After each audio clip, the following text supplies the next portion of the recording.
In Montana, people measure distance in hours, not miles. They do this because the miles are deceptive.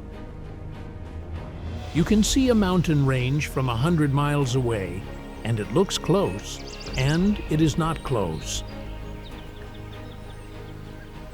The state covers 93,000 square miles. It has 56 counties and fewer than 1.1 million people. That is roughly 6.7 people per square mile, a number that puts it in the bottom 5 states by population density. The eastern half is high short grass prairie interrupted by coulees and badlands.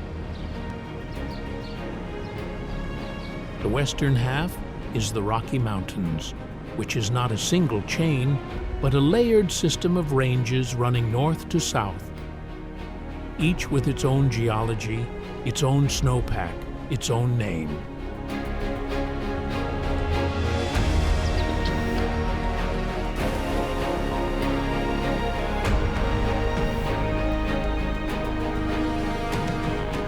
We are going to move across this state from west to east, from the glacially carved lake country of the Flathead Valley through the thermal terraces of the Montana-Yellowstone border, all the way out to the dinosaur badlands on the North Dakota line. Along the way, we will cross roads that close for 8 months of the year under snow. Stand beside rivers whose chemistry has not changed in 10,000 years, and walk through a town where the gold ran out in a single generation and nobody ever really cleaned up afterward. Era Trails does not do checklists. We are not here to confirm that Glacier National Park exists and is large.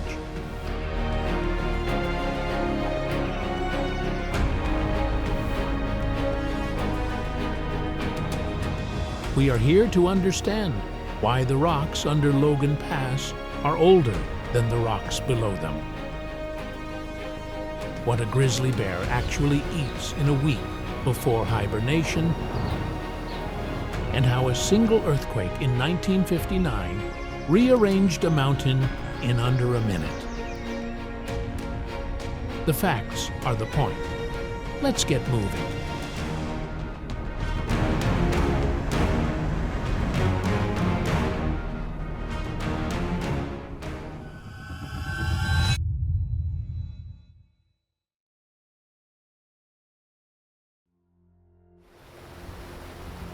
Flathead Lake sits in the Mission Valley at 2,893 feet above sea level.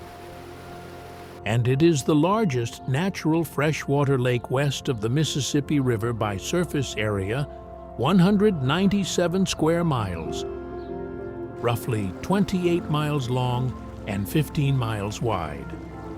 The water is cold year-round, averaging around 44 degrees Fahrenheit at depth. On the surface, in August, it warms to the low 60s. People swim in it. The lake occupies a basin gouged by a glacier during the last ice age, a lobe of the Cordilleran ice sheet that pushed south through this valley beginning around 20,000 years ago. When the ice retreated, meltwater filled the depression.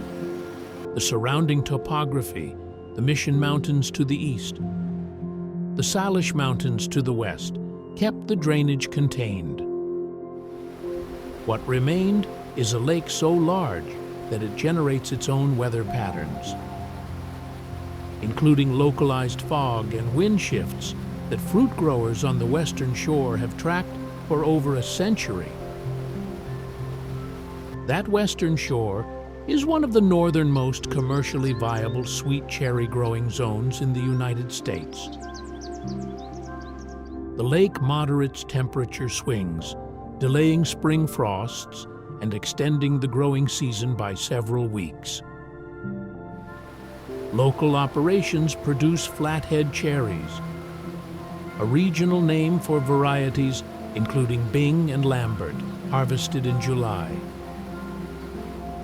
The orchards run along the lower slopes where cold air drains away from the trees toward the water. The Confederated Salish and Kootenai tribes have governed the southern 2/3 of Flathead Lake. Since the establishment of the Flathead Indian Reservation in 1855. The reservation covers 1.3 million acres, and tribal fisheries management has joint authority over the lake's fish populations. The tribe operates hatcheries and conducts annual electrofishing surveys. The Polson Flathead Indian Museum at the southern end of the lake in Polson holds material culture from the Salish, Pend d'Oreille, and Kootenai peoples, including beadwork, horse equipment, and photographs documenting the 19th century transition period. We leave Flathead Lake heading north through the Flathead Valley, the agriculture giving way to timber, and then to the first real wall of peaks. Glacier National Park is ahead, and the first thing it asks of you is not the mountains. It is the water.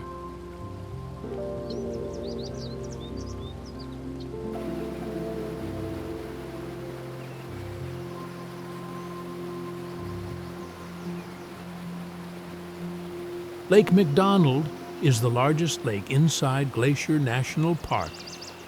9.4 miles long, 1.5 miles wide, 472 feet deep at its maximum. It sits at 3,154 feet elevation on the park's western side, tucked inside a forested valley where rainfall averages 100 inches per year. The wettest corner of Montana by a margin. The forest here is not alpine scrub. It is old-growth cedar and hemlock, a Pacific species that pushed east through the Cascades and found a foothold in this anomalous wet pocket.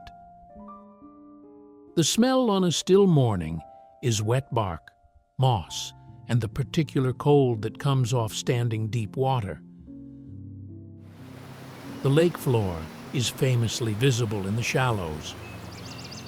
Not because it is exceptionally transparent, though it is. Water clarity exceeds 60 feet in some measurements, but because the lake bottom is covered in smooth, multicolored stones. Red, green, blue, purple, dark gray. The colors come from mineral composition. The red stones are argillite tinted by iron oxide. The green ones are the same argillite before full oxidation. The blue and purple stones are quartzite. These are all belt supergroup rocks, a sedimentary sequence deposited between 1.5 billion and 800 million years ago in a shallow tropical sea that no longer exists and has not existed for longer than almost anything else on this continent. The glaciers ground them smooth. The water removed the surface dust and revealed what was always there. Belt supergroup rocks underlie the entire western portion of Glacier National Park. They are among the oldest unmetamorphosed sedimentary rocks exposed anywhere on Earth. Old enough that they predate complex animal life entirely. The ripple marks from that ancient seabed are still visible on rock faces throughout the park, exactly where the currents left them more than 1 billion years ago. The forest around Lake McDonald supports black bear, white-tailed deer, harlequin duck, and American dipper. The American dipper is easier to find. Look for a gray, sparrow-sized bird bobbing compulsively on any midstream rock. It is the only truly aquatic songbird in North America. The Lake McDonald Lodge, built in 1913 and expanded in 1914, operates on the eastern shore. The building is Swiss chalet in form, heavy timber, exposed log railings, a great hall interior decorated with hunting trophies by the original builder John Lewis, who sold the property to the Great Northern Railway. The lobby's taxidermied collection and original wicker furniture remain largely intact. It is a working hotel inside a national park, and the details are specific enough to be worth noting. Hand-stitched leather furniture, a stone fireplace large enough to stand inside, and original wrought iron fixtures. The road east from here begins to climb, and within a few miles, the trees thin, the rock opens, and going to the Sun Road reveals what it was always going to be. 50 miles of cliff face, snowfield, and ancient stones suspended between two sides of a continent.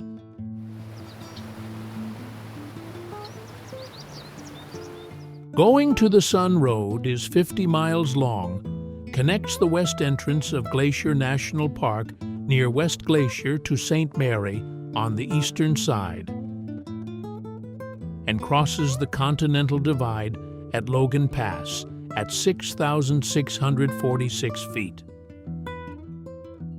Construction started in 1921 and finished in 1932.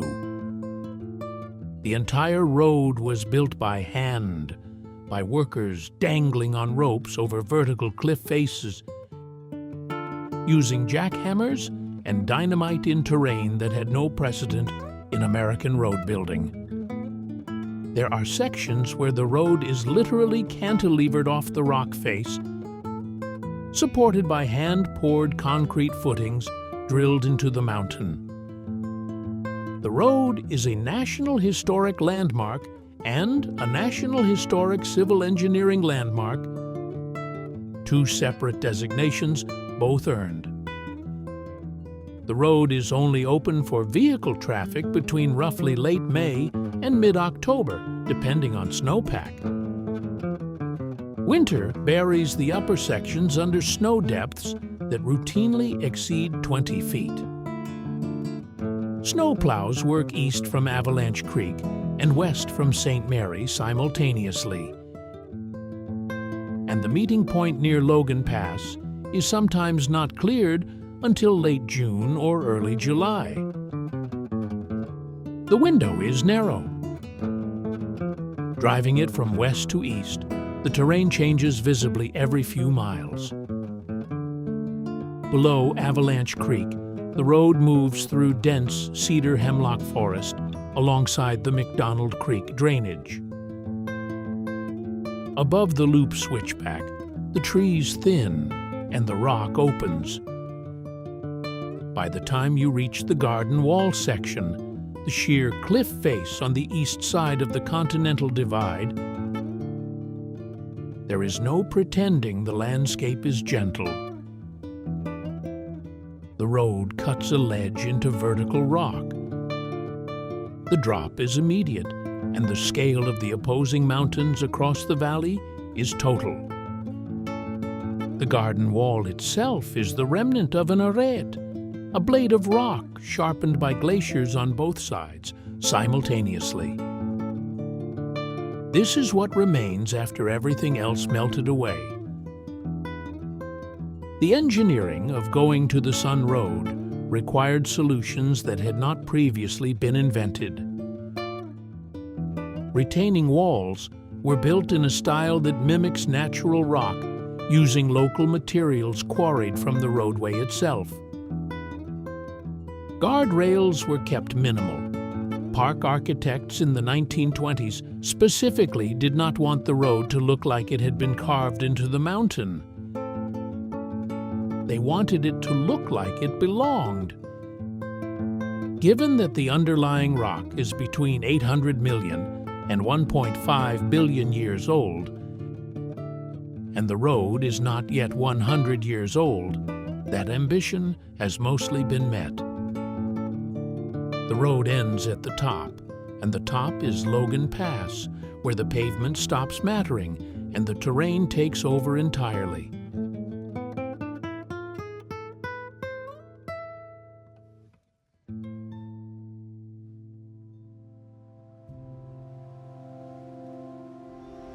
Logan Pass sits at 6,646 feet on the Continental Divide, the highest point on Going to the Sun Road and the physical midpoint of Glacier National Park. The visitor center here opened in 1966, replacing an earlier structure, and sits on a high, treeless plateau surrounded by belt supergroup rock faces that rise another 2,000 to 3,000 feet in every direction. Snow patches persist on north-facing slopes into August. The plateau is a subalpine meadow in summer, carpeted in beargrass, which blooms in mass cycles roughly every 5 to 7 years, and alpine buttercup, which pushes through snow within days of it melting. Mountain goat are more reliably visible here than almost anywhere else in North America. The Logan Pass Plateau is their preferred summer range. They come for the high exposed terrain because it is safer. The elevation and the near vertical cliffs eliminate most predation risk. Mountain goats have split hooves with hard outer edges for grip on rock and soft inner pads for friction. And their legs are positioned slightly inward, giving them a low center of gravity on narrow ledges. They can traverse rock faces that would stop a grizzly bear cold. Females with kids move through this terrain casually. The Highline Trail begins at Logan Pass and traverses the Garden Wall heading north. The trail cuts across the face of a cliff at roughly 6,600 feet, with a cable bolted to the rock wall for the first exposed section. After that initial stretch, the trail opens to a long traverse with the Grinnell Glacier viewpoint, the Haystack Butte, and views east across the parkland, all the way to the Blackfeet Nation reservation lands. The trail runs 7.6 miles one way to the Granite Park Chalet, a backcountry stone building constructed in 1914, which operates as a hiker's shelter with limited food service in summer. Pikas are common on the rocky slopes along the Highline Trail. They do not hibernate.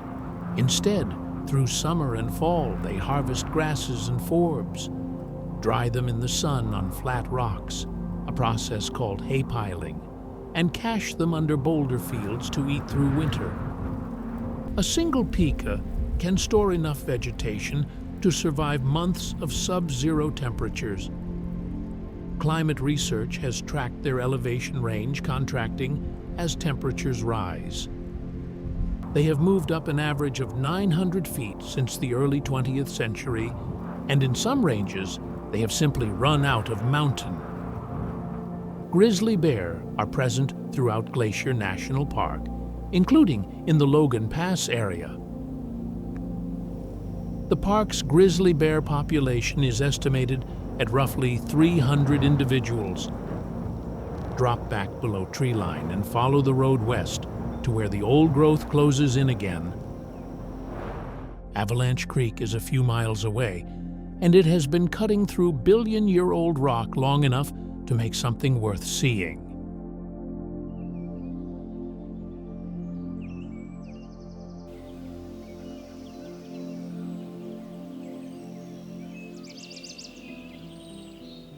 Avalanche Lake sits at 3,900 feet in a cirque carved by a glacier that has since retreated entirely. The hike from Going to the Sun Road is 4.6 miles round trip, gaining 500 feet through old-growth cedar and hemlock along Avalanche Creek. The creek runs fast and green over polished bedrock through a narrow gorge, Avalanche Gorge, where the water has cut 50-foot walls in red and green argillite. The gorge is upstream of the lake, accessible via a short spur, and it is one of the few places in the park where the ancient rock is this close and this obvious. You can touch the wall, and it is 1.5 billion years old and silky smooth from the water. The lake itself receives waterfalls on 3 sides. 6 separate channels drop off the 2,000-foot headwall, most of them fed by snowmelt from permanent snowfields above. They run continuously through summer, slowing to trickles by September. The lake surface reflects the surrounding cliffs and the skyline above them, which makes photographs from this location remarkably consistent. Nearly every angle produces a reflection shot if the surface is calm, which it is in early mornings before the afternoon wind develops. The ecology here is valley bottom moisture forest transitioning to subalpine. Black bear uses the corridor between the trailhead and the lake. Harlequin duck breed on Avalanche Creek. The fast water and streamside boulders provide exactly the nesting habitat they prefer. Dippers work every rocky stretch of the creek. In the canopy, varied thrush sings a single, sustained metallic note that echoes off the canyon walls. The cedars along Avalanche Creek include individuals with base diameters exceeding 6 feet. Trees that were already centuries old when European contact began in this region. The forest floor here does not get direct sun for much of the day. The understory is maidenhair fern, devil's club, and western sword fern, plants that require consistent moisture and shade. They indicate something about the microclimate. This valley captures and holds precipitation in a way that the exposed ridgelines above cannot. Avalanche Lake drains into Avalanche Creek, which joins McDonald Creek, which drains into the North Fork Flathead River, which eventually reaches the Columbia River. The water that melts off the headwall above this lake will, several hundred miles later, reach the Pacific Ocean. That is the western drainage. The Continental Divide is only a few miles east of here. On the other side, the water goes in a different direction entirely. Cross the Continental Divide, and the character of everything changes. The rock color shifts, the wind picks up, and St. Mary Lake appears below in a color that takes a moment to accept as real.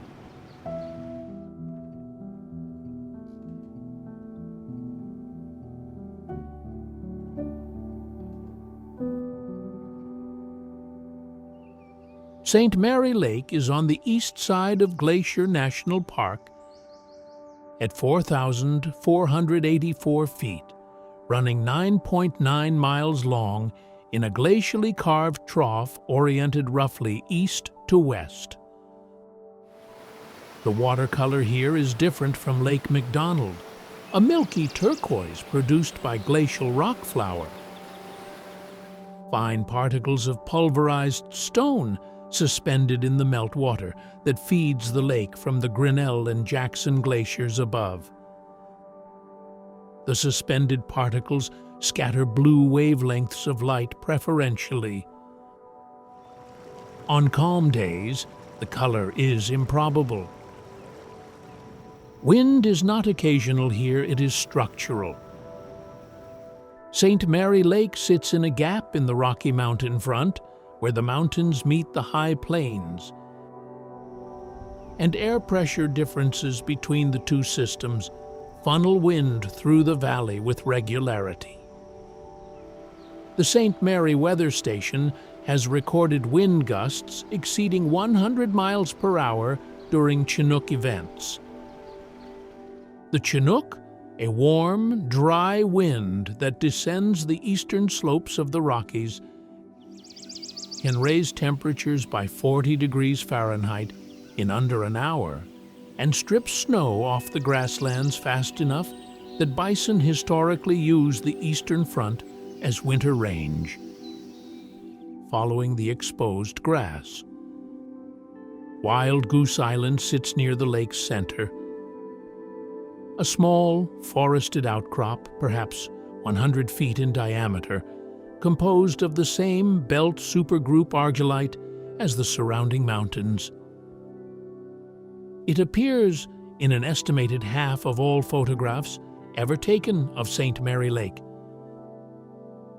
partly because of its central position, and partly because the light from the west catches it against the dark headwalls behind, in a way that makes it compositionally useful.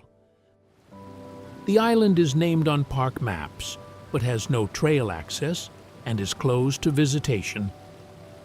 Golden eagle hunt the grasslands along the St. Mary Valley. They are easiest to spot in the thermals above the lake's eastern end in late morning, when rising air off the warming plains provides lift. Golden eagles have a hunting range that can exceed 100 square miles. They take ground squirrels, prairie dogs, jackrabbits, and occasionally mule deer fawns. Their eyesight resolves detail at roughly 8 times the acuity of human vision. The history of this valley extends well before the park boundary. The Blackfeet Nation, the Niitsitapi, meaning the real people, used the St. Mary Valley as a corridor between the mountains and the plains for millennia. The Chief Mountain International Highway runs through the reservation land north and east of the park. Chief Mountain itself, Ninaistako in Blackfoot, meaning Chief Mountain, is a sacred site visible from the lake's east end, a dramatic, isolated limestone block standing apart from the main range at 9,080 feet. The Blackfeet Treaty of 1895 ceded the park lands to the federal government. By 1910, when Glacier National Park was established, the reservation boundary ran directly along the park's eastern edge. South from St. Mary, the road quiets, the crowds thin, and Two Medicine Lake sits in its own separate valley, with the eastern plains already visible beyond the ridge, a different mood entirely from the tourist corridor to the north.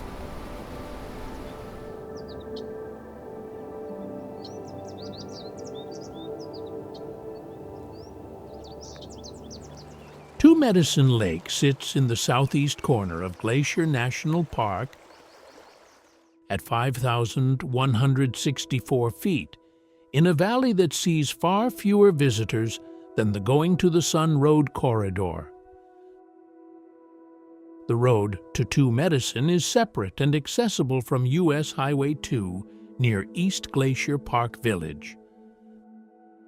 The lake is 2.6 miles long, surrounded on 3 sides by peaks that include Rising Wolf Mountain, 9,513 feet, and Sinapa Mountain, 8,271 feet. There are no glaciers actively visible from the lake shore, but the cirques above hold permanent snowfields, and the shaped headwalls are glacial in form. Broad, bowl-shaped, with the characteristic U-profile of ice-carved valleys. The eastern frontier is unobstructed. The mountains drop directly to the high plains with no foothills. The weather arrives fast from the east, and the views extend into the Blackfeet Reservation and beyond. This part of the park sits on the boundary between the Rocky Mountain climate system and the Great Plains climate system. And on some days, you can watch two different weather patterns operating simultaneously. Clouds building over the peaks while the prairie is clear. Grizzly bear use the Two Medicine Valley heavily in late summer and fall, feeding on huckleberries on the south-facing slopes and fish in the lake's inlet streams. The Two Medicine River above the lake is a spawning tributary for West Slope cutthroat trout. The trail network here connects to the Oldman Lake backcountry, and a boat tour on the lake, operated since 1927 by the same concessionaire family, crosses to the upper Two Medicine Lake trailhead, a short approach to the Twin Falls. The Two Medicine area's name derives from a translation of the Blackfoot term for the valley, which referred to two camps that performed medicine lodge ceremonies in the area simultaneously, an unusual occurrence noted and named by neighboring groups. The Amtrak Empire Builder passes through East Glacier Park Village, the closest town, on its route between Chicago and Seattle. The station at East Glacier is a small log construction building that still receives passengers. The train runs once a day in each direction. The geology here shifts from the deep Precambrian argillite of the Western Park to a more varied mix. The Lewis Overthrust, a massive geological event roughly 70 million years ago, in which the older belt supergroup rocks were pushed east over younger Cretaceous sediments by 50 miles or more, is visible in the mountain structure. The older rock sits on top. The younger rock is underneath.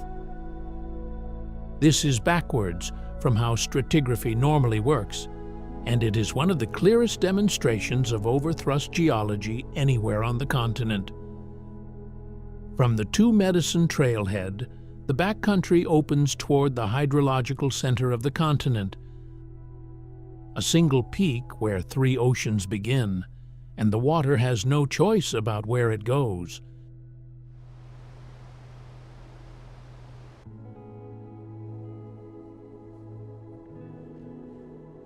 Triple Divide Peak stands at 8,020 feet in Glacier National Park, and it is the only point in the contiguous United States where precipitation falling on a single summit drains to three separate oceans. Water from the western slope enters Pacific Creek, flows into the Middle Fork Flathead River, and eventually reaches the Pacific Ocean via the Columbia River. Water from the northern slope enters Hudson Bay Creek, reaches the St. Mary River, which flows north into Canada and then east into Hudson Bay and the Atlantic. Water from the eastern slope enters Atlantic Creek, reaches the Two Medicine River, which flows to the Missouri, then the Mississippi, and then the Gulf of Mexico. Geographers call this kind of point a triple continental divide or hydrological apex. Triple Divide Peak is sometimes called the crown of the continent, a phrase that appears in conservation literature about the glacier region more broadly. The peak is reachable via a backcountry route from the Cut Bank trailhead, approximately 8.5 miles one way, with 2,400 feet of elevation gain. There is no maintained trail above the Cut Bank Pass area. The final approach is cross-country on talus. The rock at the summit is belt supergroup argillite and quartzite, the same formation that floors Lake McDonald and Wall's Avalanche Gorge. This particular rock was deposited in a shallow marine basin that straddled the equator more than 1 billion years ago, was subsequently buried, then exhumed and transported east by the Lewis overthrust. It is sitting here at 8,020 feet because of a continent-scale collision that has been over for tens of millions of years. Clark's Nutcracker operates at these elevations in Glacier, catching whitebark pine seeds in late summer. Up to 30,000 seeds per individual in thousands of separate caches, each one spatially memorized. They recover roughly 2/3 of what they store. The rest germinates. Clark's Nutcracker is the primary seed disperser for whitebark pine, which is itself a foundation species at subalpine and alpine elevations across the Rockies. Its seeds are critical food for grizzly bear, red squirrel, and black bear alike. Whitebark pine has declined by more than 50% across its range due to white pine blister rust, a non-native fungus, and the range expansion of mountain pine beetle driven by warmer winters. The Nutcracker and the pine and the grizzly bear are all one system. We leave the park entirely now and move northwest through Kootenai County, where the same Pacific moisture that feeds Lake McDonald's cedar groves has been building something considerably larger for several centuries.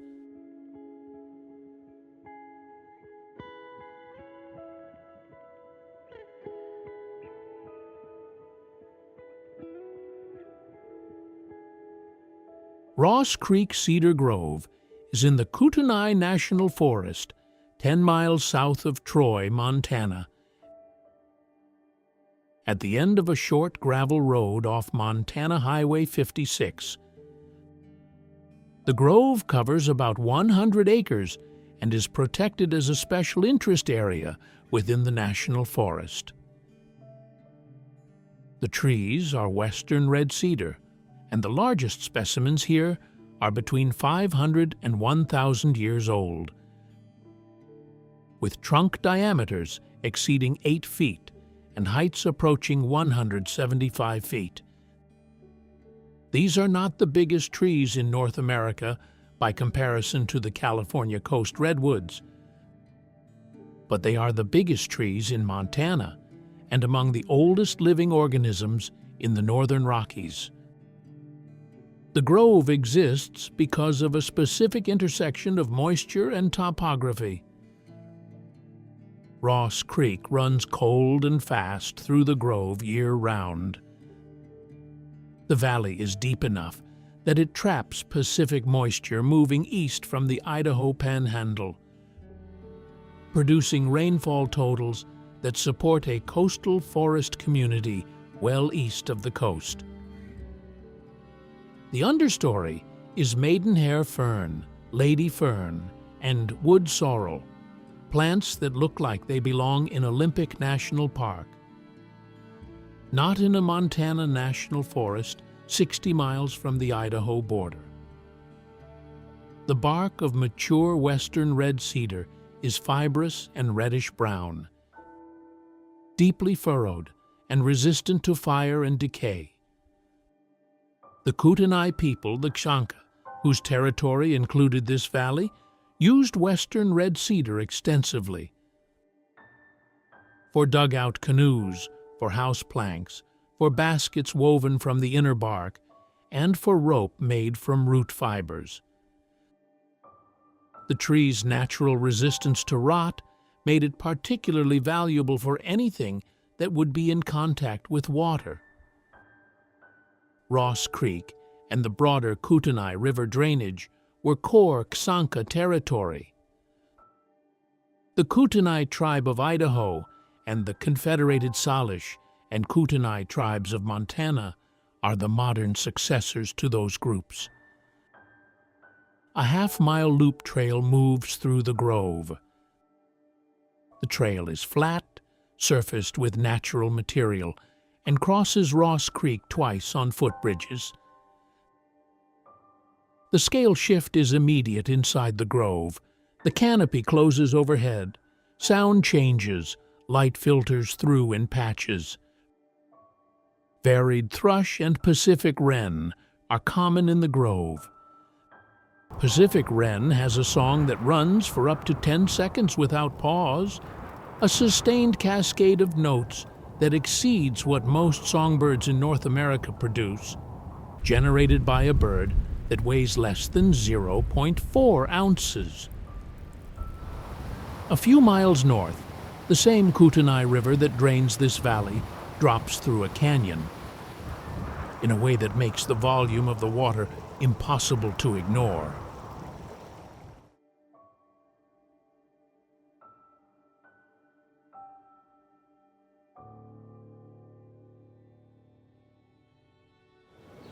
Kootenai Falls is on the Kootenai River west of Libby, Montana, about 8 miles off U.S. Highway 2. The falls are not a single vertical drop. They are a 200-foot wide, 600-foot long cascade of the river over exposed bedrock shelves of Precambrian metamorphic rock, dropping approximately 90 feet in total through a compressed rapid sequence. The Kootenai River here carries an average discharge of around 14,000 cubic feet per second. Enough volume to make the falls audible from the parking area, a low, continuous roar that increases in early summer when snowmelt is at peak. A swinging pedestrian bridge spans the river 130 feet above the falls, anchored on both banks in steel cable. The bridge sways under foot traffic and wind. Looking downriver from the center of the bridge, the falls are fully visible, the white water, the dark basalt rock, the spray cloud that stays in place regardless of wind direction because of the fall's own air pressure displacement. The Kootenai River originates in British Columbia and enters Montana near Eureka, runs southwest through Libby, then west through Troy and back into Idaho, completing a loop before joining the Columbia River system. The river is managed by a series of dams, the largest of which, Libby Dam, completed in 1975, created Lake Kokonusa, a reservoir that stretches 90 miles north into Canada. Kootenai Falls and the surrounding canyon are a protected cultural site for the Kshanka. The falls are a location of ceremony and spiritual significance, and access agreements between the U.S. Forest Service and tribal governments govern how the area is managed. The viewing trail and bridge are maintained for public access, but certain sections of the canyon are restricted. The forest along the Kootenai River between Libby and Troy is transition zone conifer, ponderosa pine, western larch, Douglas fir, with a gallery forest of black cottonwood along the river corridor. Osprey, nest along this stretch of river, fishing by hovering, then plunging feet first. Their feet have a reversible outer toe and specialized spiny pads, osprey-specific adaptations that let them grip wet fish, which are otherwise nearly impossible to hold. South from Libby, the terrain shifts from the wet Kootenai drainage into the long open corridor of the Bitterroot Valley. Granite walls to the west, a Blue Ribbon River on the floor, and a wilderness boundary that begins where the road ends.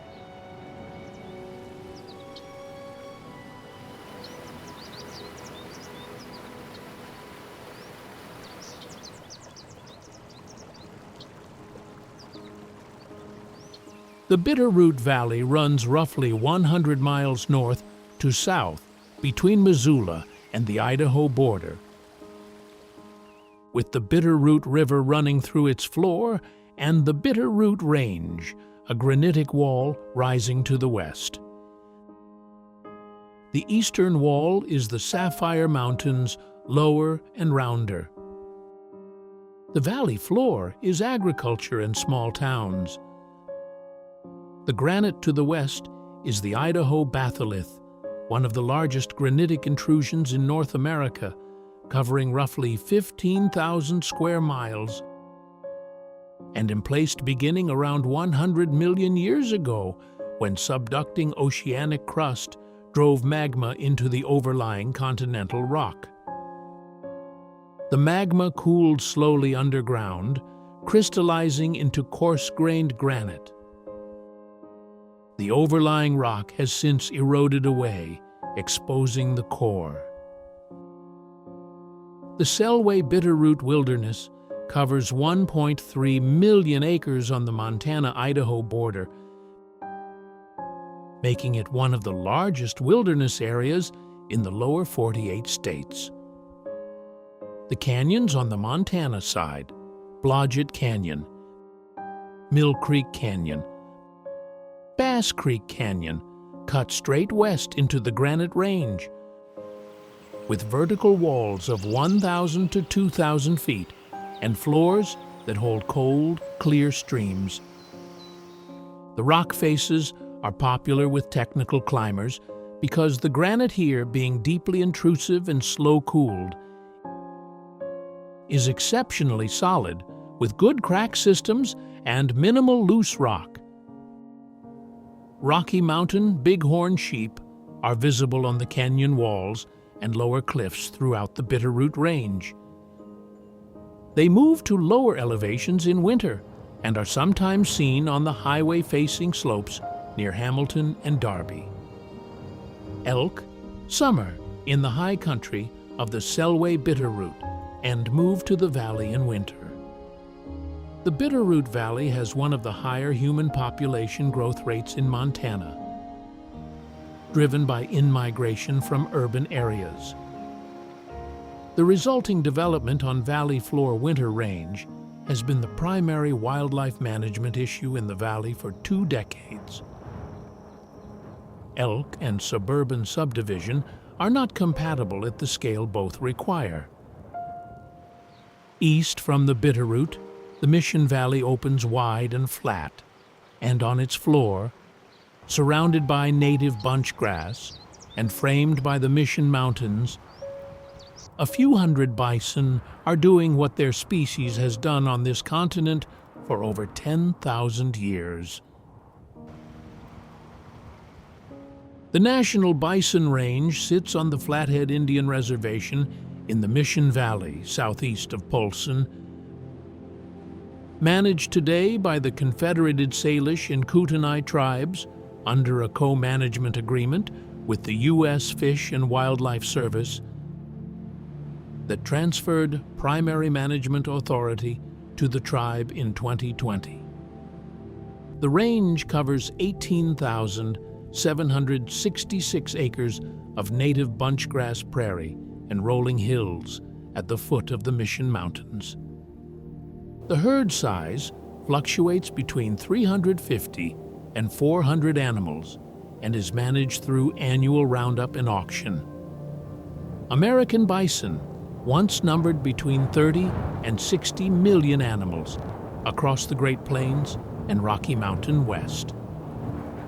By 1889, fewer than 1,000 remained on the continent, the result of industrialized slaughter between roughly 1870 and 1890.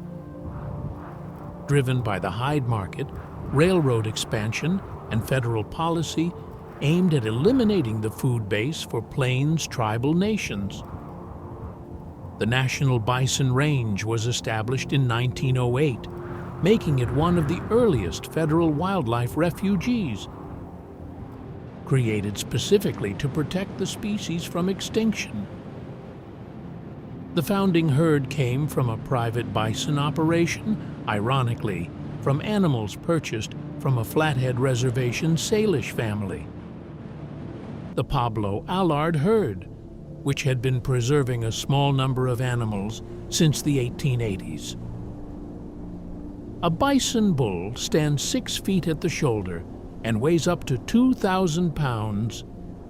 They are built front-heavy, massive head, thick neck, humped shoulder, and can run 40 miles per hour. The hump is not fat. It is a ridge of elongated vertebral spines that supports the massive head musculature. Bison use their heads as snowplows in winter, sweeping side to side to expose grass beneath the crust. They are the only grazing animal in North America adapted to do this. The Mission Mountain backdrop, visible from the range, rises from valley floor to peaks above 9,000 feet in less than 5 horizontal miles, one of the steepest relief gradients in Montana. The Mission Mountains tribal wilderness, established by the Confederated Salish and Kootenai tribes in 1982, is the first tribal wilderness designation in the country. North up the valley, in the city of Great Falls, the Missouri River is doing something it has been doing for 3,000 years, pushing an extraordinary volume of ancient groundwater to the surface without explanation or interruption.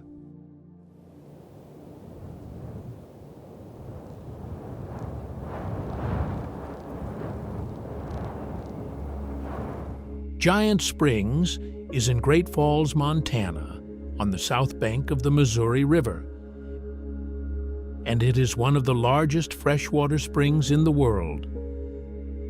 The spring discharges approximately 156,000 gallons per minute, roughly 224 million gallons per day, at a constant temperature of 54 degrees Fahrenheit year-round.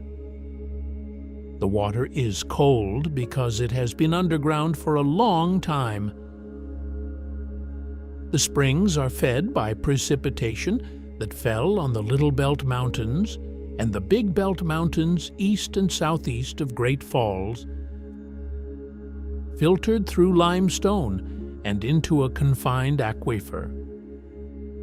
Radiocarbon dating of the spring water puts its age at approximately 3,000 years. That is when this particular water entered the ground.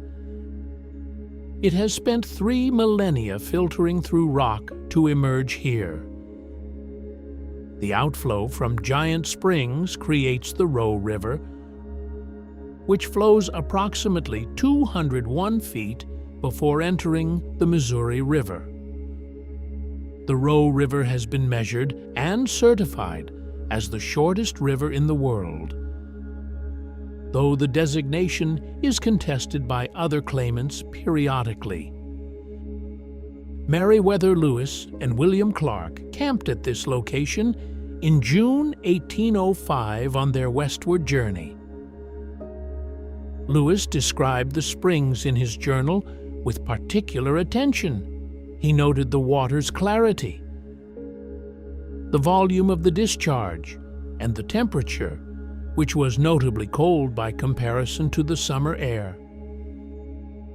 The Lewis and Clark National Historic Trail designates the Great Falls area as a significant stop. And the Lewis and Clark Interpretive Center, situated at Giant Springs State Park, holds one of the more complete collections of reproduction expedition materials in the region, including full-scale replicas of the expedition's keelboat and pirogues. The Missouri River above Great Falls is interrupted by a series of waterfalls. Giant Springs sits near Rainbow Falls, one of 5 falls that the expedition had to portage around during an 18-mile overland haul. The portage took the Corps of Discovery approximately 30 days due to terrain, cactus, hailstorms, and the weight of the canoes. Lewis's journal entry for this section of the trip is notably less enthusiastic than his prose elsewhere. Great Falls itself developed as an industrial city. Because of the falls, the Missouri River at this point drops 512 feet in 10 miles, a gradient that Paris Gibson and the copper magnate Marcus Daly recognized as hydroelectric potential in the 1880s. The Black Eagle Dam, 1891, and subsequent dams converted the falls to power generation, which eliminated several of them as visible features.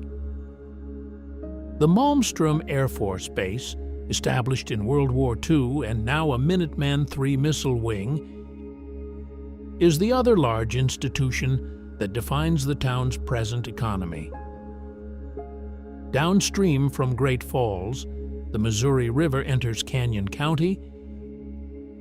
The Upper Missouri breaks, where the water has been cutting through Cretaceous shale for long enough to produce walls that Lewis recorded as resembling the ruins of a lost city.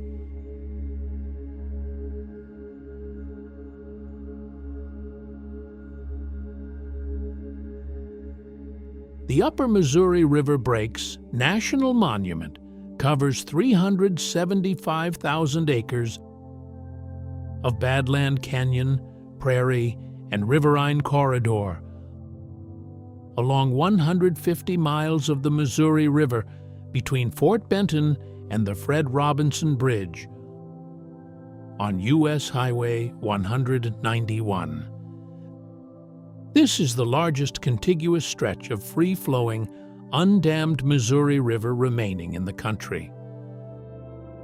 The water moves at roughly 3 to 4 miles per hour through a landscape of eroded white and tan shale formations, sandstone cliffs, and coulees cut by centuries of runoff.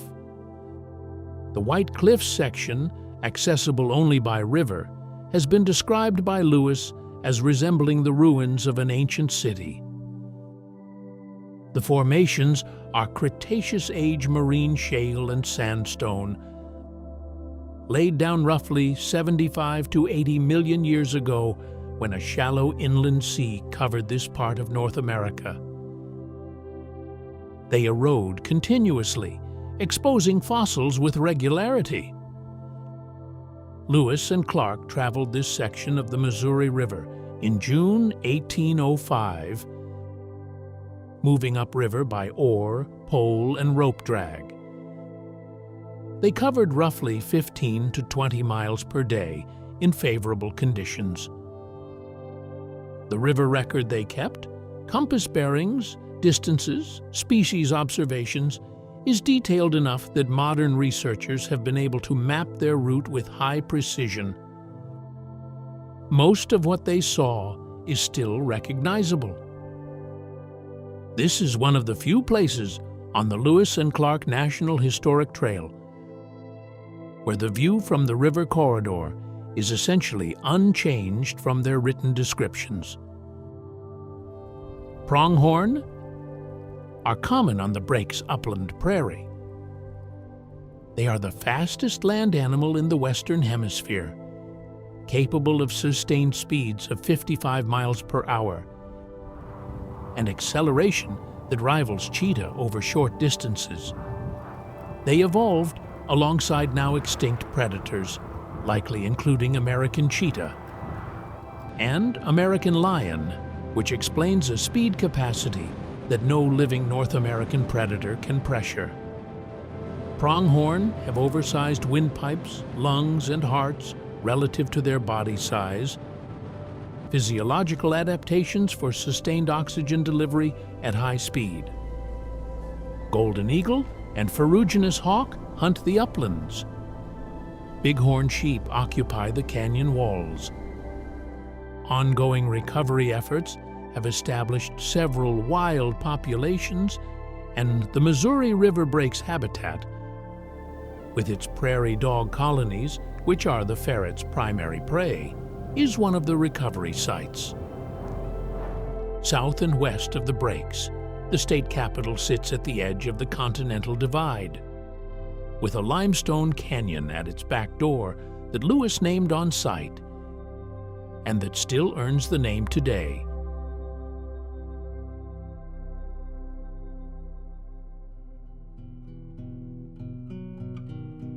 Helena, the state capital, sits at 4,017 feet in a valley at the edge of the Continental Divide. The Helena National Forest surrounds it on 3 sides, covering 976,000 acres of forested mountain terrain, including the gates of the mountain's wilderness, 28,562 acres of roadless canyon country north of the city on the Missouri River. The Gates of the Mountains takes its name from a passage Lewis recorded on July 19, 1805, when the expedition entered a canyon where limestone cliffs rose 1,200 feet directly from the river's edge. Lewis wrote that the cliffs appeared to close on both sides, giving the impression that the river was entering a sealed chamber until the canyon turned and opened again.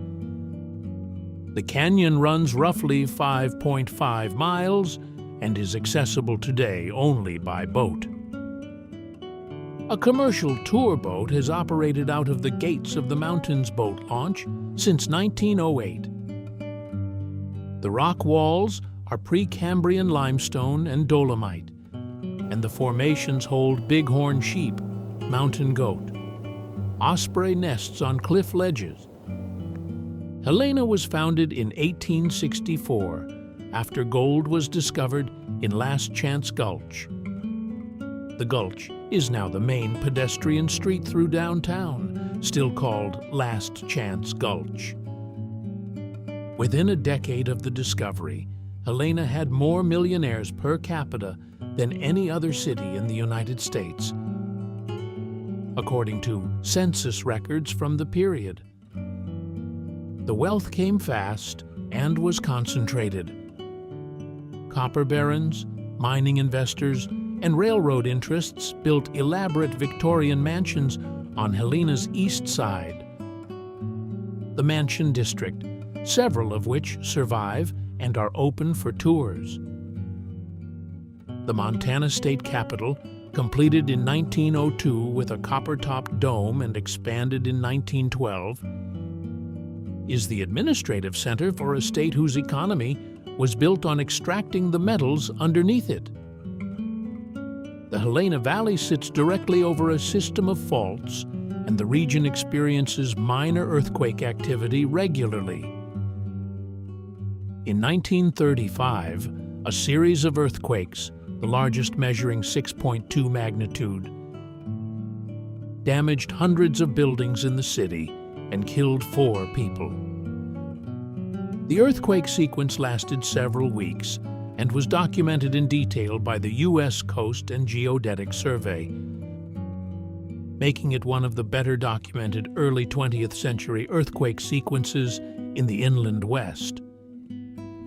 Elk, mule deer, and white-tailed deer all use the Helena National Forest in different seasonal patterns, We leave Helena with the continental divide at our back.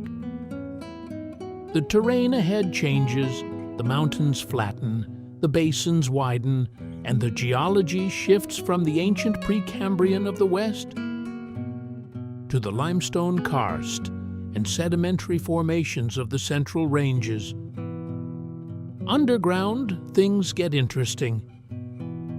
South of Helena, the mountains begin to hollow out. The limestone that builds these ranges is also dissolving from within.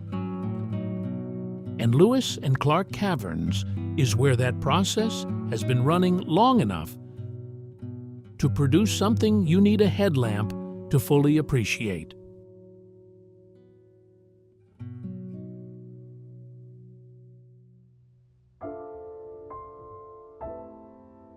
Lewis and Clark Caverns is Montana's oldest and largest state park, established in 1937. Located in the Jefferson River Valley, about 19 miles west of Three Forks on Montana Highway 2. The cave system is the largest known limestone cavern in the northern Rockies. Developed inside a block of Mississippian-age limestone, deposited roughly 330 million years ago in a warm, shallow sea that was uplifted, faulted, and exposed by erosion over millions of subsequent years. The cave sits high above the Jefferson River on a south-facing ridge, which is geologically unusual. Most caves form near or below water tables, but the Jefferson River has been cutting downward over time, abandoning its old drainage levels and leaving the cave perched above the current valley floor. The cave interior runs approximately 2 miles through decorated chambers, tight crawlways, and large rooms. Formations include stalactites, stalagmites, helictites, which grow laterally and in curves, defying gravity because their growth is controlled by capillary forces rather than drip, and cave bacon, thin translucent sheets of flowstone that transmit light in orange and white bands when illuminated from behind. The largest room is roughly 60 feet high. The cave temperature is a constant 50 degrees Fahrenheit, regardless of season. Tours cover approximately half a mile of the cave on a guided loop. The cave was not discovered by Lewis or Clark, despite the name. They passed through the Jefferson River Valley in August 1805 and July 1806, but made no record of the cave. It was formally documented in 1892 by a homesteader, and the state acquired it in 1937. The naming honors the expedition's route, not their discovery. Southeast from the Jefferson Valley, the terrain dries out fast. Sagebrush replaces cedar, the creek beds run shallow, and a gravel road leads into a gulch where everything that followed began in the summer of 1862.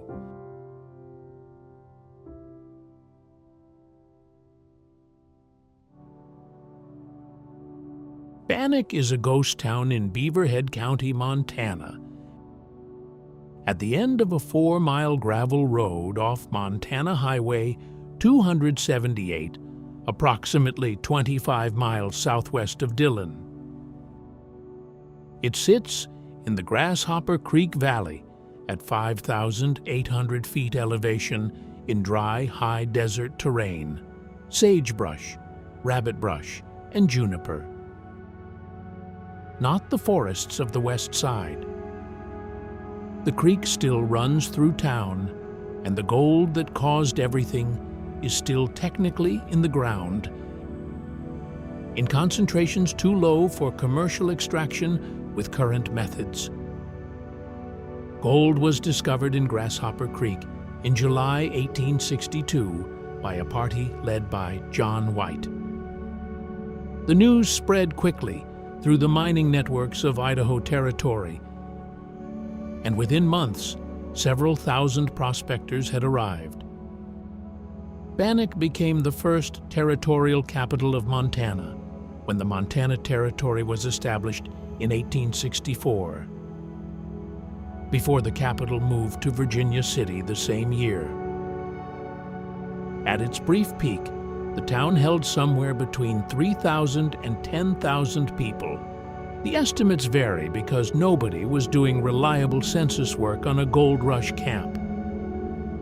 The Bannack town site is extraordinarily well preserved. Over 60 structures survive, including the Mead Hotel, Cyrus Skinner's Saloon, and the Territorial Jail. The violent history of Bannack is bound up with Henry Plummer, elected sheriff of both Bannack and Virginia City in 1863.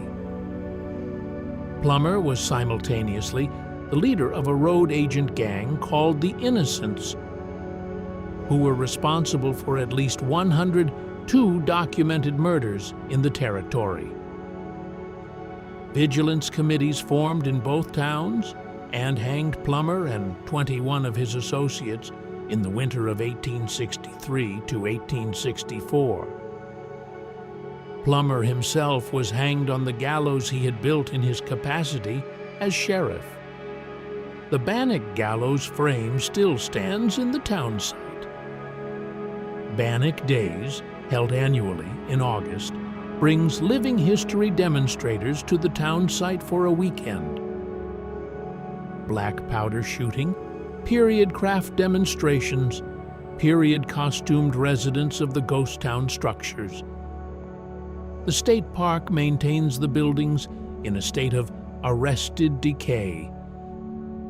Structural stabilization without active restoration, which means the paint is peeling and the floors are worn, but the buildings are not collapsing. The gold that started in Grasshopper Creek moved east. The next strike came in Alder Gulch, and the town it built is still standing on Wallace Street, more intact than it has any right to be.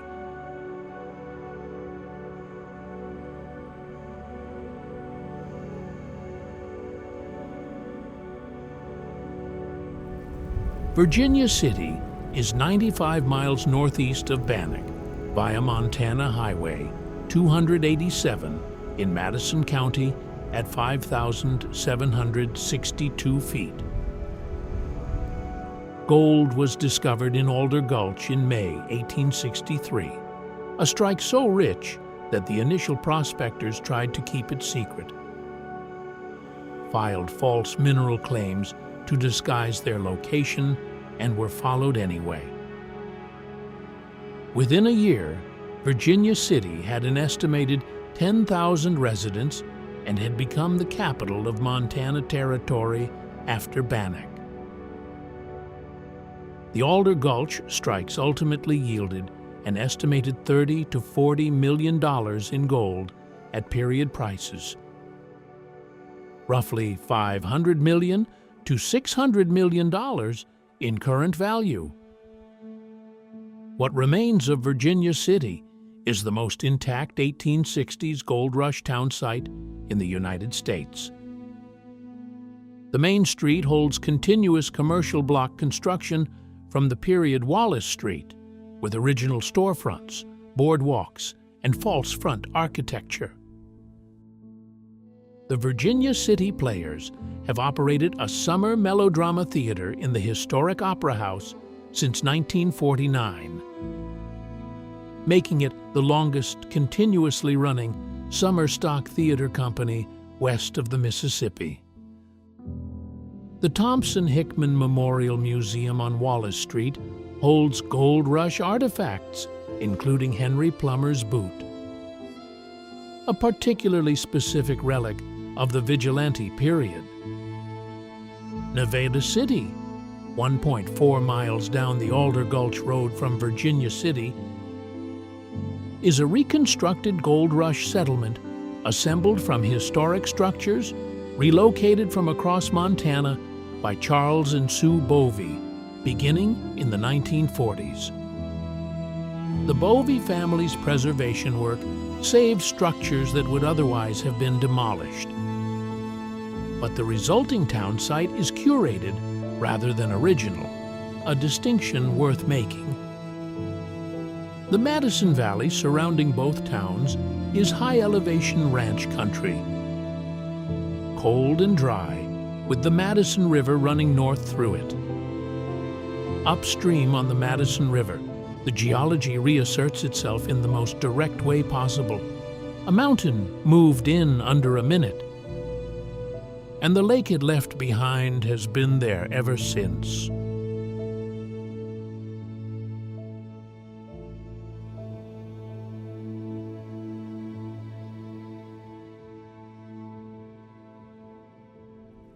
At 11:37 p.m. on August 17, 1959, a 7.5 magnitude earthquake struck the Hebgen Lake area of Montana near the Yellowstone border. The ground motion triggered a landslide on the south wall of the Madison River Canyon. Approximately 80 million tons of rock, soil, and trees broke free from Sheep Mountain and crossed the canyon floor in roughly 20 seconds, burying a campground. Under 220 feet of debris, 28 people died. Most were in the campground. The slide debris dammed the Madison River, and within 3 weeks, the backed-up water had created a 190-foot deep lake, 6 miles long. That lake, Earthquake Lake or Quake Lake, still exists. The scar on Sheep Mountain is still visible from the highway. It has not substantially revegetated in over 60 years. The disturbance was deep enough and the soil removed completely enough that the normal successional process has not reestablished. The slide debris across the valley floor is also visible. A chaotic jumble of massive boulders and destroyed timber at the lake's western end. The U.S. Forest Service operates the Earthquake Lake Visitor Center on a ridge above the lake, which is built on stable ground above the slide zone and offers a direct view down into the geomorphology of what happened. The earthquake also dropped sections of the Hebgen Lake shoreline by as much as 18 feet, draining some lakeside cabins partially into the water.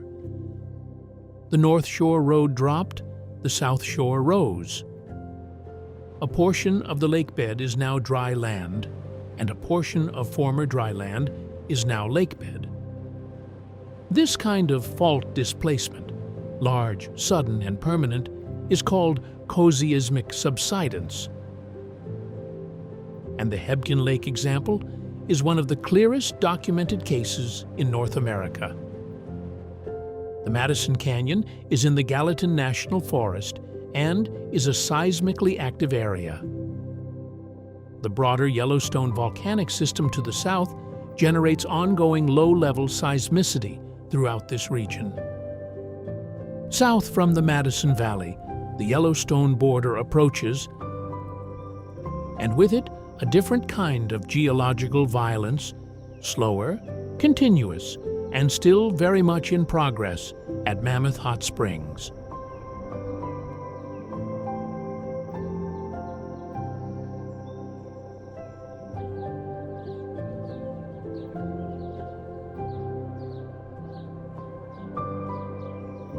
Mammoth Hot Springs sits at 6,239 feet in the Montana portion of Yellowstone National Park, near the park's north entrance at Gardiner.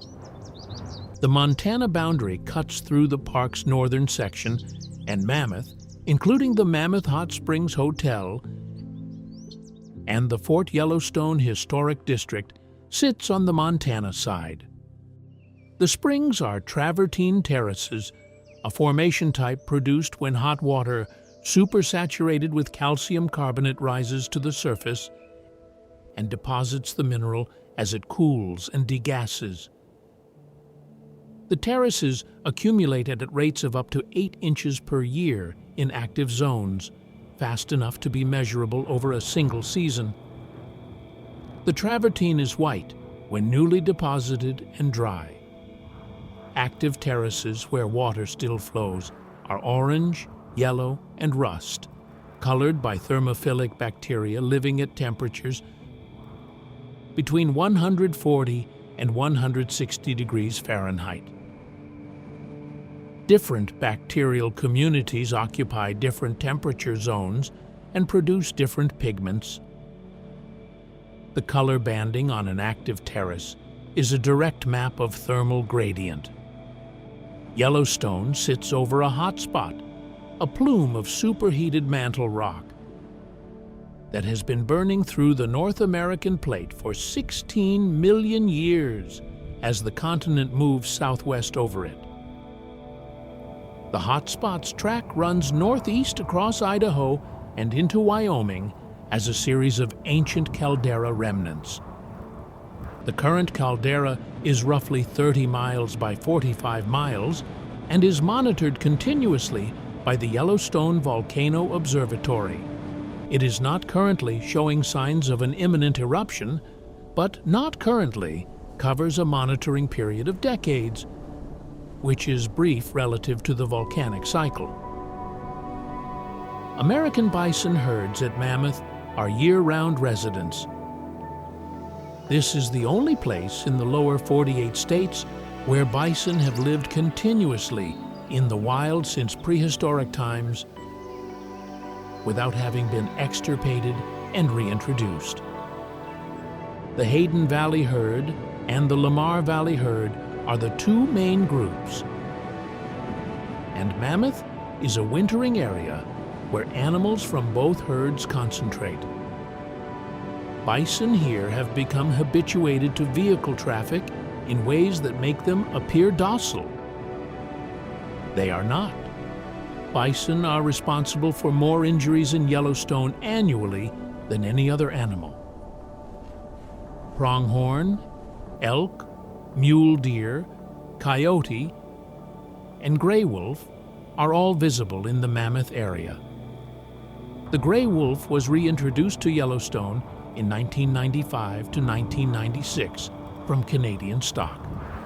Northeast from Yellowstone, the Beartooth Range rises to its full height, and Granite Peak stands at the top of it, the highest point in Montana, composed of rock nearly 3 times older than the fossils in Glacier.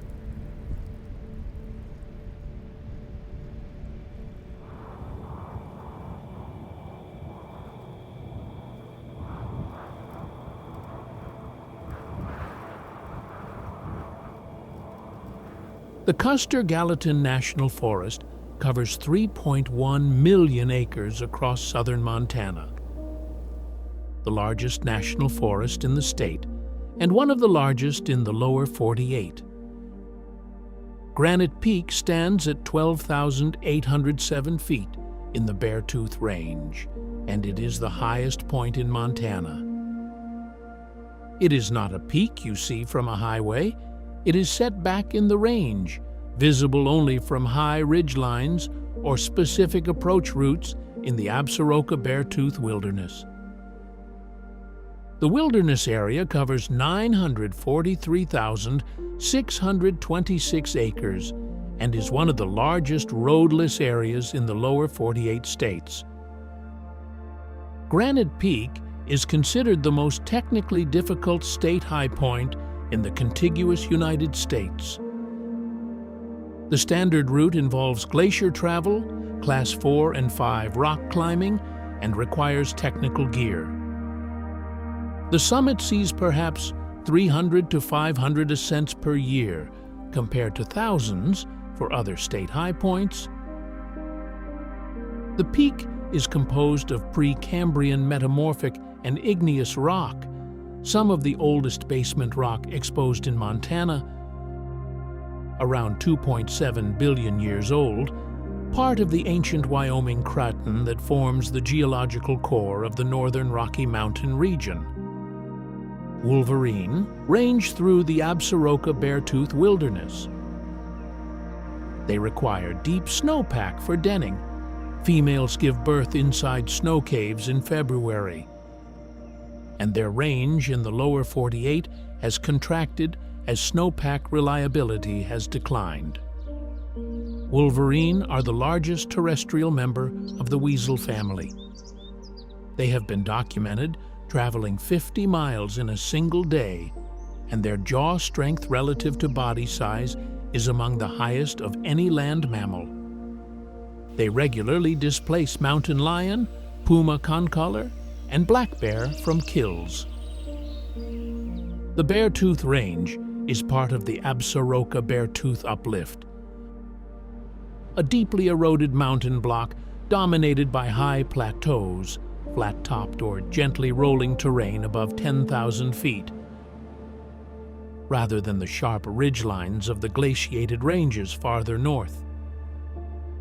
The plateau surfaces are Precambrian basement rock, exposed by the erosion of the overlying Paleozoic and Mesozoic sedimentary cover.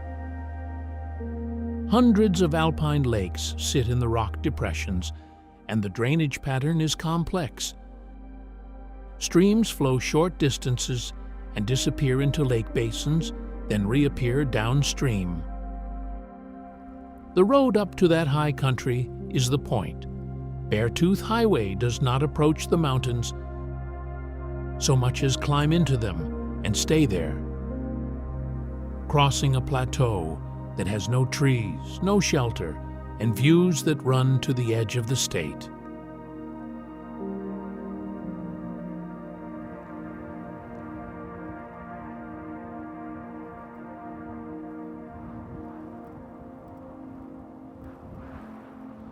Beartooth Highway, U.S. Highway 212, runs 68 miles between Red Lodge, Montana, and Cook City, Montana.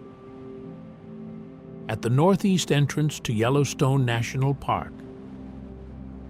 The road climbs from 5,553 feet at Red Lodge to 10,947 feet at Beartooth Pass, descends into Wyoming and re-enters Montana near Cook City. It is open roughly from Memorial Day to mid-October, depending on snowpack.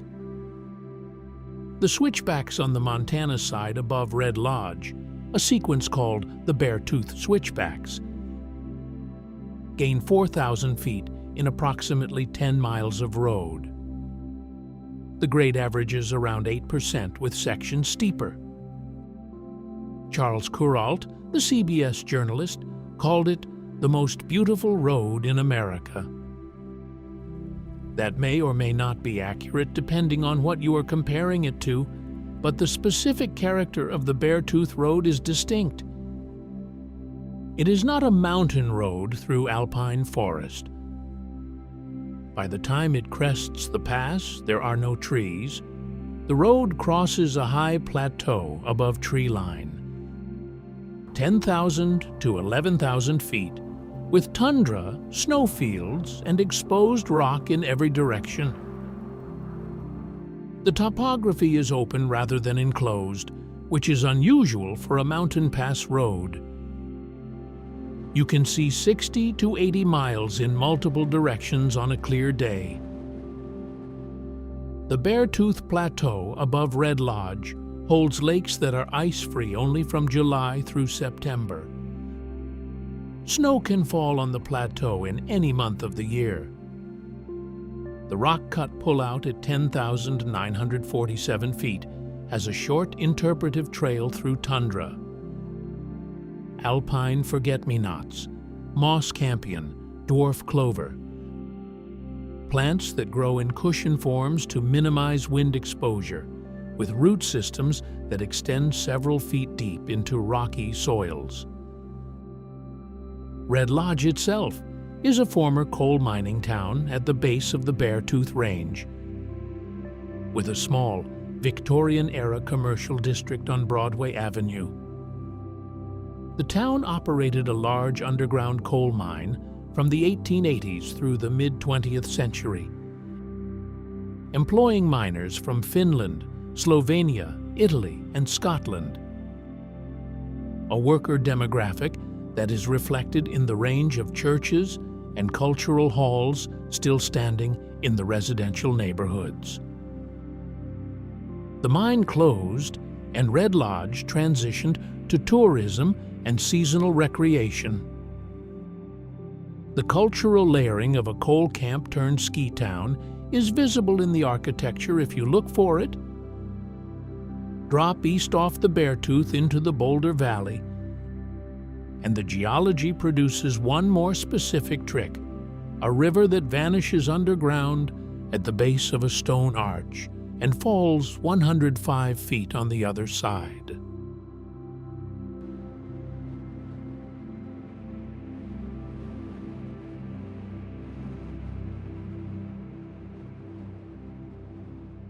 Natural Bridge Falls is in the Boulder River Valley, inside the Gallatin National Forest, approximately 27 miles south of Big Timber, on Montana Highway 298. The Boulder River here has carved through a limestone shelf and found a route underground.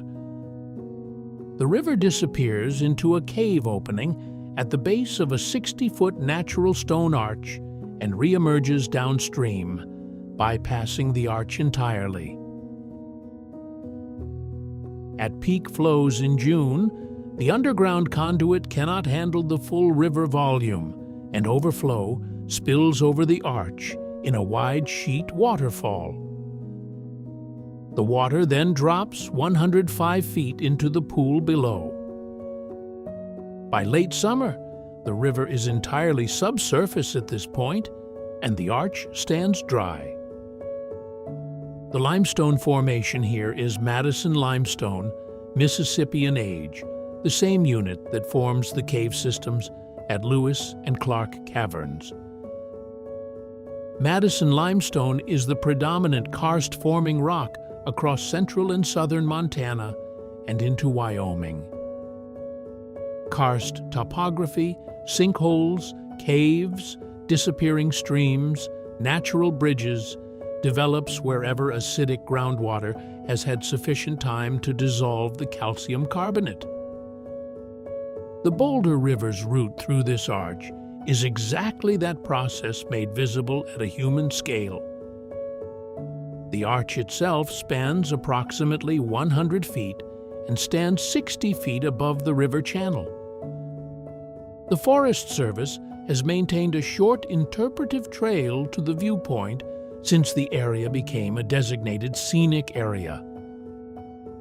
The trail is under a mile and gains minimal elevation. The geologic feature does all the work. Dippers work the Boulder River below the falls. Harlequin duck breed on the upper Boulder River above this section. The Boulder Valley is also notable for its ranching history. The valley bottomland is some of the most productive grazing land in the Beartooth foothills, and the ranches here have been in operation for multiple generations. The Boulder River below the natural bridge opens into a broader valley with hay production and a few small outfitting operations. It is an unremarkable-looking place at road level until you turn south and see what the river has done to the rock. East from the Boulder Valley, a different kind of infrastructure ghost appears, not a collapsed mine or an abandoned homestead, but the rusted steel towers and dark tunnel mouths of a transcontinental railroad that ran on electricity, crossed the Rockies, and then simply stopped.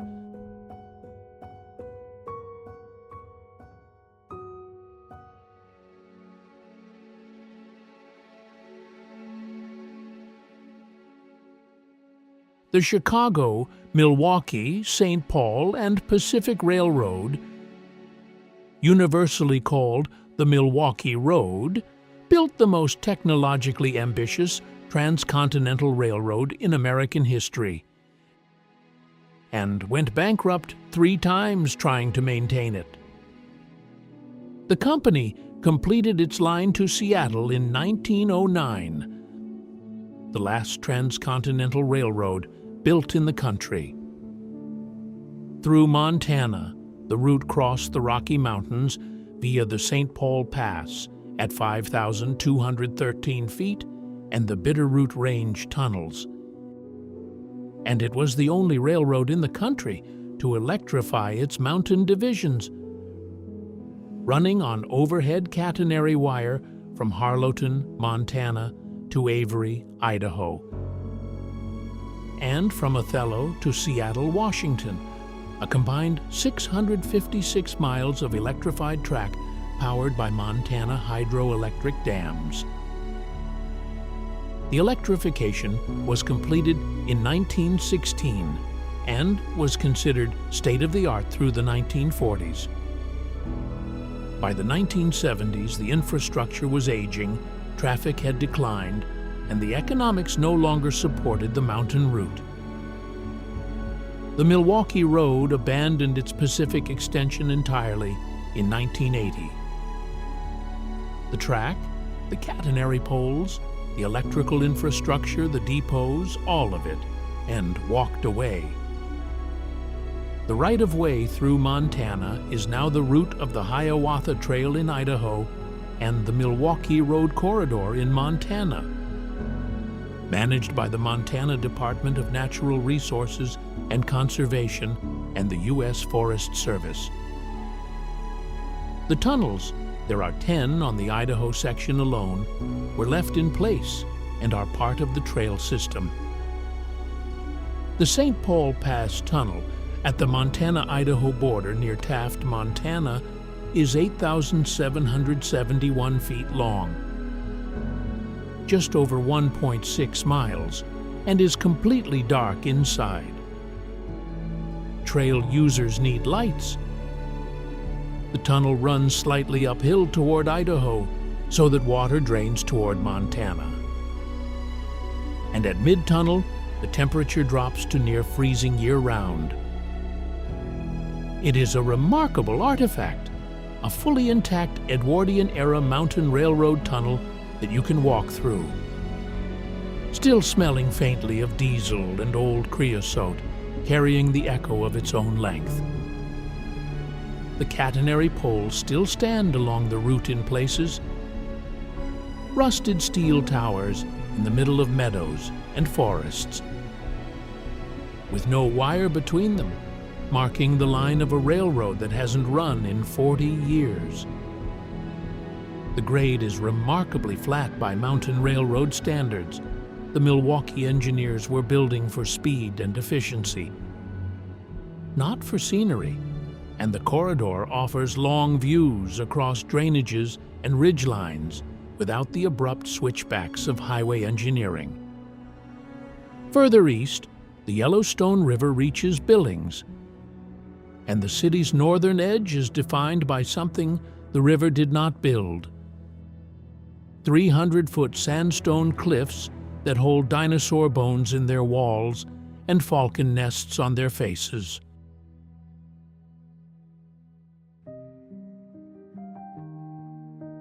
Billings sits in the Yellowstone River Valley at 3,123 feet, and the rim rocks, locally just the rims, are the sandstone and siltstone cliffs that define the northern edge of the city, rising abruptly 300 to 400 feet above the valley floor. The rock is Fort Union Formation and underlying Hell Creek Formation, both Paleocene and Cretaceous in age, deposited between 66 and 56 million years ago in river delta and floodplain environments immediately after the end Cretaceous mass extinction. The Hell Creek Formation is one of the primary dinosaur-bearing rock units in North America. It is the unit that produces Tyrannosaurus rex, Triceratops, and Edmontosaurus. The rim rocks above Billings are geologically continuous with the Hell Creek Badlands to the northeast and the Makoshika State Park Badlands to the east. The cliffs were used as a buffalo jump by Crow and earlier peoples. A series of drive sites forced bison herds over the rim in controlled stampedes, which was the most efficient method of mass hunting available before the introduction of firearms. The Pictograph Cave State Park, a few miles south of Billings, in a sandstone canyon at the edge of the rim rocks, holds a site that was occupied for roughly 10,000 years, from the Paleo-Indian period through the historic era. The cave walls bear pictographs in red pigment depicting figures, animals, shields, and weapons, representing multiple cultural periods and traditions layered over one another. The earliest images date to roughly 2,000 years ago. The newest are historic-era crow paintings, prairie falcon, and golden eagle nest in the rimrock cliff faces. White-throated swifts nest in crack systems throughout the cliff line. The base of the cliffs and the lower talus slopes support mule deer and the occasional mountain lion moving through the urban fringe. The rim rocks serve as a migration watch point. Raptors moving along the Yellowstone River corridor use the cliff line as a thermal source and navigation feature. Billings is the largest city in Montana, with approximately 120,000 residents, and functions as the commercial and medical hub for a region that includes parts of Wyoming and South Dakota. Southeast of Billings, the canyon country deepens in a different register. Not sandstone cliffs above a city, but a 1,000-foot desert gorge that the Bighorn River has been cutting since before the dam gave it a lake to reflect in.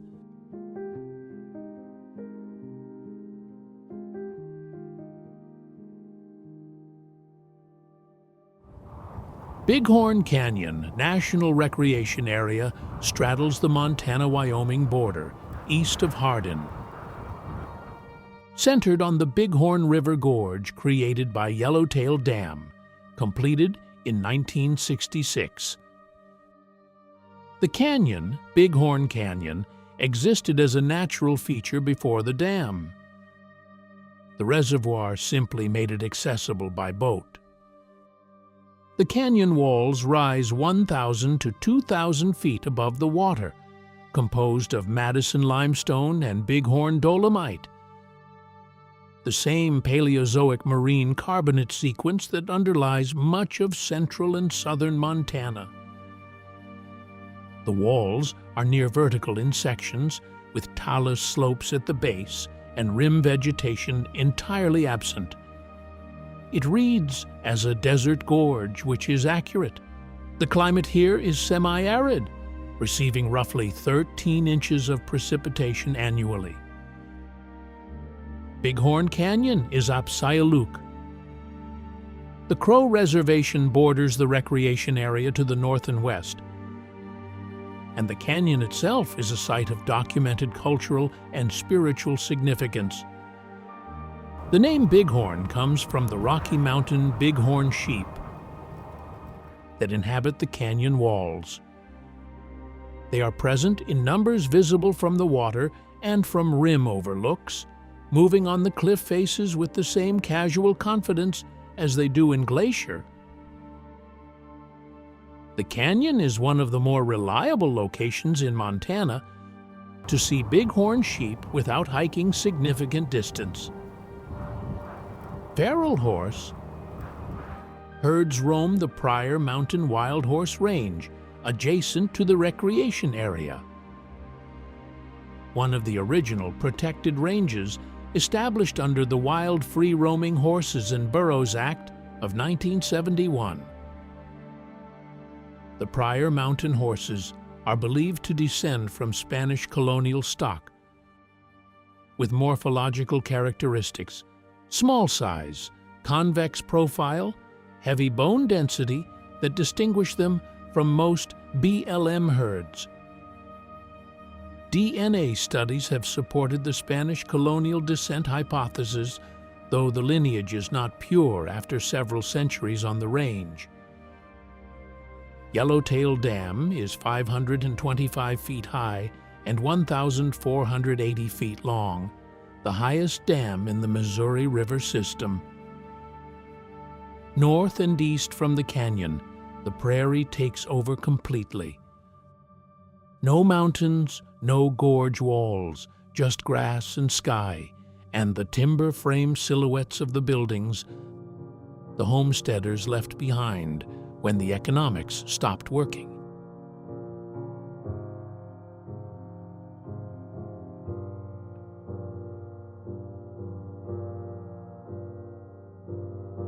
East of Billings, the landscape changes completely. The mountains are behind you. The terrain is rolling shortgrass prairie, little blue stem, blue grama, needle and thread grass, cut by coulees and the occasional creek drainage. The sky takes up more of the view than the land. The towns are small: Roundup, Forsyth, Miles City, Glendive, each one a service node for a cattle and grain economy spaced by the logistics of 19th century homesteading. Between and around these towns, on unmaintained 2 tracks and section line roads, stand the timber frame churches built by homesteaders between roughly 1880 and the 1920s. They are called prairie churches, though they have no single formal name, and they are distributed across eastern Montana, North Dakota, South Dakota, and Nebraska in rough correlation with the homesteading wave. The Montana examples include dozens of documented structures, some still in occasional use, most abandoned. The building type is consistent: a rectangular timber frame on a stone or concrete foundation, clapboard exterior, a square bell tower or simple gable front, 4 to 8 Gothic Revival-influenced windows in clear or simply patterned glass. Interior dimensions rarely exceed 30 by 50 feet. They were built by communities of Scandinavian, German, Irish, and Eastern European immigrants who received land under the Homestead Act and its amendments, farmed dryland wheat and cattle, and required a building for both religious services and community gathering. The churches doubled as schoolrooms, polling places, and shelter during severe weather because they were the only permanent structure in the area built to withstand a Montana winter. Many served congregations for fewer than 30 years before drought. The collapse of wheat prices in the 1920s, the Dust Bowl, and World War II depopulation eliminated the communities that built them. What remains is the building, the cemetery beside it, usually a few dozen graves marked in wood and stone, and the grass. The cemeteries are often better maintained than the churches, kept by descendants who return periodically. The churches themselves hold whatever was left when the last congregation locked the door. Hymnals, a piano, pressed tin ceiling tiles, the register of baptisms and marriages written in German or Norwegian script. The Fallon County and Custer County areas of eastern Montana have the highest concentrations of documented examples. Further northeast on the Missouri River, the scale shifts again. Not a homesteader's frame church, but 4 miles of earthen dam. built during the Depression by 10,000 workers living in towns that no longer exist, holding back a reservoir 134 miles long.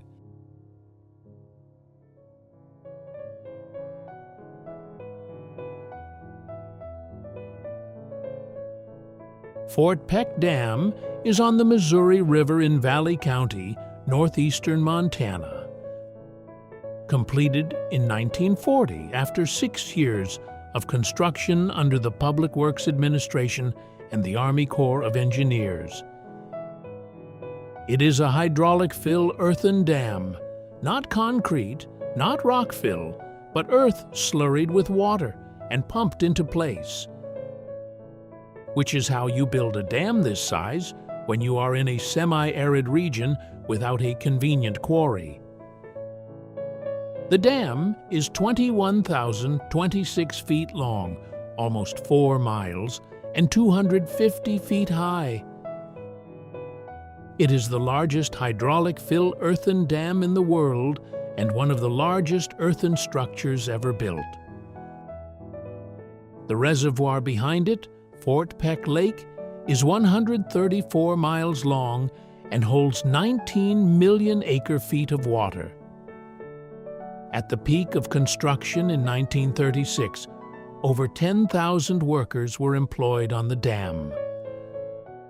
The New Deal labor force that built it was largely composed of unemployed men from across the country, housed in a series of temporary towns on the Missouri River bluffs: Wheeler, New Deal, Square Deal, Park Grove, that together held over 10,000 residents at peak. The towns had bars, brothels, churches, and a newspaper. They were almost entirely gone by 1943. Wheeler, the largest, had a population of around 3,500 at its peak. The Fort Peck Theater, built in 1938 by the Army Corps as a community center for workers, is the only structure from the construction era still standing in what is now the town of Fort Peck. It holds a small paleontology museum with fossils recovered from the Fort Peck area, including one of the more complete Tyrannosaurus rex skeletons known, called Peck's Rex, excavated from the Hell Creek Formation nearby. Fort Peck Lake and the surrounding Charles M. Russell National Wildlife Refuge, 1.1 million acres of prairie, badland, and river corridor. East of Fort Peck, the Missouri River flattens toward the North Dakota line. And just before it crosses, the ground drops into a canyon of gray and rust badland where the rock is still giving up the bones of animals that died 66 million years ago. Makoshika State Park is the last stop, and it earns it.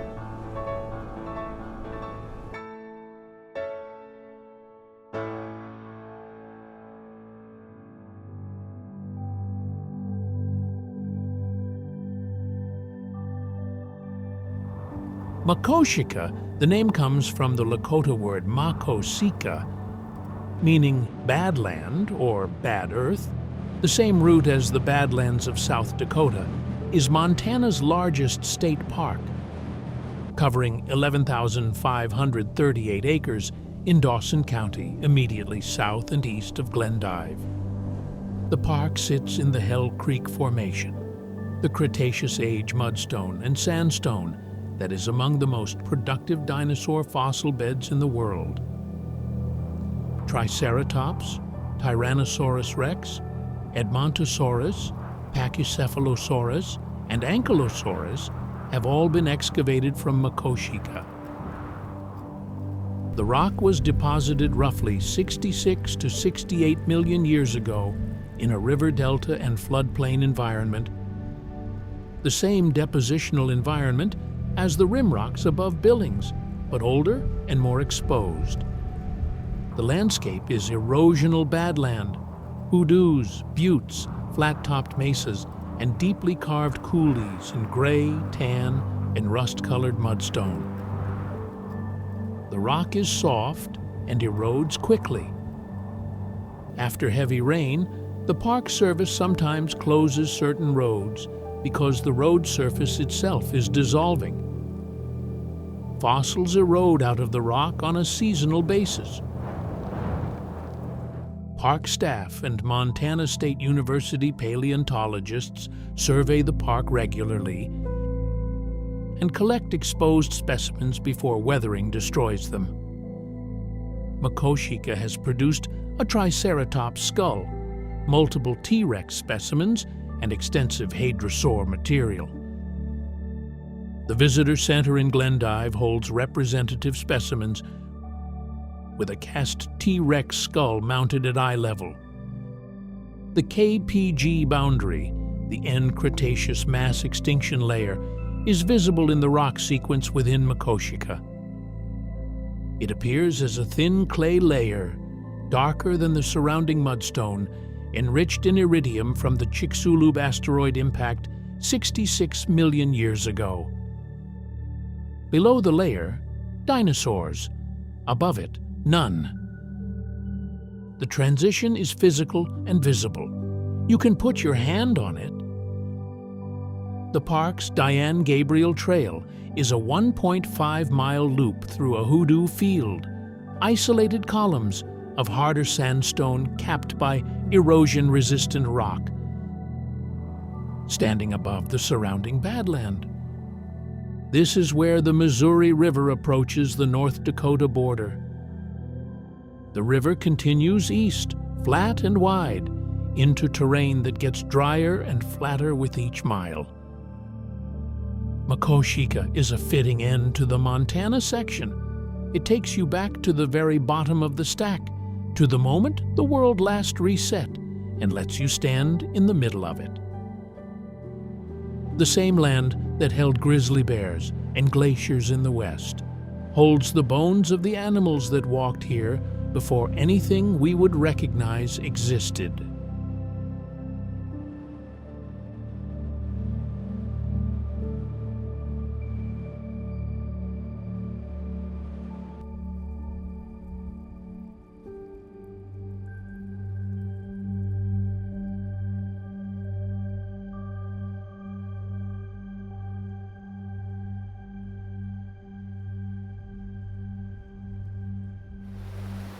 This journey covered roughly 1,000 miles of Montana from the Flathead Valley to the North Dakota line. And a few things hold across all of it. The Belt Supergroup rocks that floor Lake McDonald and Wall Avalanche Gorge are over 1 billion years old. The Hell Creek Formation badlands of Makoshika preserved the last days of the Cretaceous, 66 million years ago. The water at Giant Springs fell as rain on the Little Belt Mountains 3,000 years ago and only now reaches the surface. The 1959 earthquake that buried Rock Creek Campground in 220 feet of debris in 20 seconds is a reminder of something the geology makes obvious if you look at the fault lines on a map. The stability we perceive is relative and temporary. The homesteaders who built the prairie churches and locked the door on 30 years of work knew something about that. So did the Blackfeet Nation, watching the park boundary drawn across their territory in 1910. The evidence is specific, and it is on the ground. Montana does not require you to reach for metaphor. The plain fact is enough. If this journey through Montana, from the billion-year-old shores of Lake McDonald to the end Cretaceous badlands of Makoshika, is the kind of thing that interests you, Era Trails is where most of it lives. Every episode is built the same way. Specific facts, actual mechanisms, the real names of things, no filler. Subscribe to Era Trails, and you become part of an archive of people who want to understand places rather than simply visit them.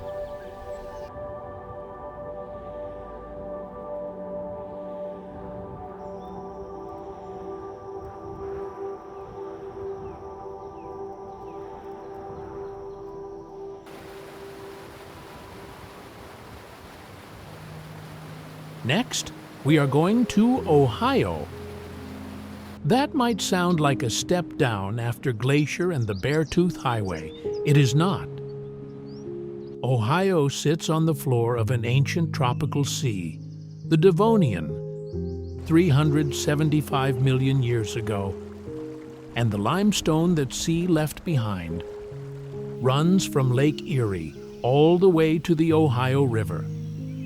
It holds some of the best preserved marine fossil beds in the world, a canal system that reshaped the economy of the entire Midwest, and a geology that explains why the state that looks the flattest has the most complicated surface beneath it. We will see you there.